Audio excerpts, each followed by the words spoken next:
Welcome everyone to the video. Welcome to the channel. This is gonna be video number 2 for the week. I got 2 out, so that's the goal is try to get 2 out, one on Tuesday, one on Friday. And let me know what you think of the videos. Let me know what you think of my content. And it's all designed to help you to help open everyone's mind out there, start conversations. So if you like the content, please consider subscribing and hitting the thumbs up to like the video. But this video, I'm talking about choice, kind of continuing on from the last video, but you're not choosing, you're being controlled.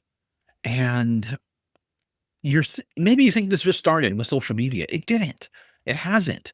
It's been you've been controlled for a very, very long time.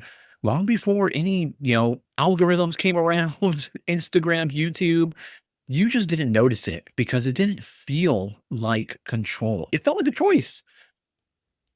When was the last time you went into a store? Did you really choose what you bought? Or did something perhaps guide you there? Because control didn't start online. It isn't new. It's been happening for decades. Let's say you walk into a grocery store. The items they put at eye level are more than likely the ones that are the most profitable. When you get to the checkout line, impulse buys. You have your candy, your drinks, your snacks. You didn't go there. You probably didn't go there for any of that, but you see that right there as you're checking out. You didn't plan to buy them, but you did. Why? They were placed there on purpose. It wasn't random. It was designed that way. You've been trained to buy. Stores aren't just stores. They're engineered environments. There are entire teams of people that have studied and continue to study human behavior, and not casually, professionally. They study where your eyes go, how long you pause, what colors will trigger you to buy, and what layouts increase spending. And then they start to design and build a store around you, the customer. You think you're actually walking through the store. You're not. The store is walking you. Now, restaurants, think about restaurants. They do the same exact thing. When you open a menu, what's towards the top? What has been highlighted? Or maybe there's like a box or a star around it or a star next to it. It's not random. That is not done randomly. Those are items that they want you to buy. Easier to prep items, higher margins, more money. You're not ordering freely. You are being guided to make the choice. It's bigger than business. It's applied psychology. Some people would even call it, and I call it this, psychological warfare. Not in a violent sense, but in a behavioral sense. Because the goal is very, very simple, and that's to influence your decisions without you even realizing it. If they can do it with food or any other product, what do you think they're doing with your beliefs? If you just take everything that we just talked about, stores, restaurants, multiply that by 1,000 or more.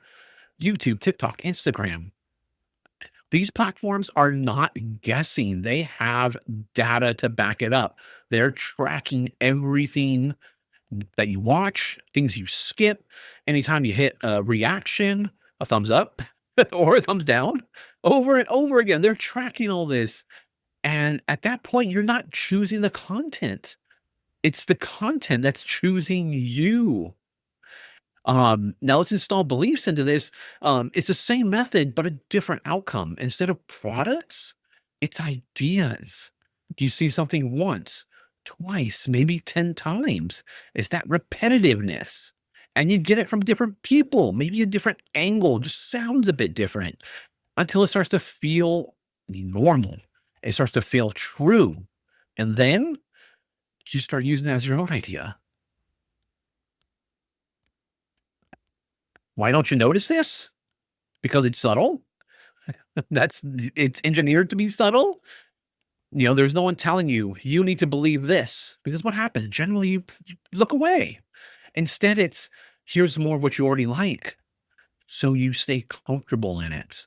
You get reinforced. You stay inside the system.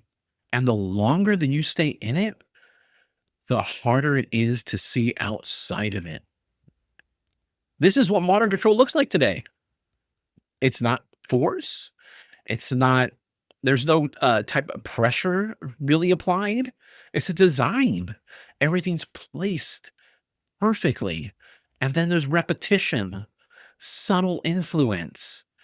You're not being controlled directly, but you're being guided perfectly. A great example, a store example of this. Think of IKEA. Have you ever been to an IKEA? There's a certain path that you have to follow through that store. Ask yourself now, how many of your choices were actually yours then? Because once you realize you've been influenced for years, you start looking just at everything differently. Most people, for the most part, unfor- well, unfortunately or fortunately, however you wish to look at it, you know, they don't want to go that far. They're sitting there enjoying the comfort. That's the end of the video. That might be a little bit shorter than normal, maybe a few minutes shorter, but just kind of get straight to the point, hit hard, straight to the point, kind of a continuation of the episode I had on Tuesday. Hope everyone enjoyed it. Again, contribute to the algorithm, hit the like button, subscribe if you enjoy the content. We're gonna, keep putting more content out there. Again, the goal is to get 2 a week, hopefully Tuesday and Friday, and I can be consistent with that. Thanks for watching, and we'll see you in the next one.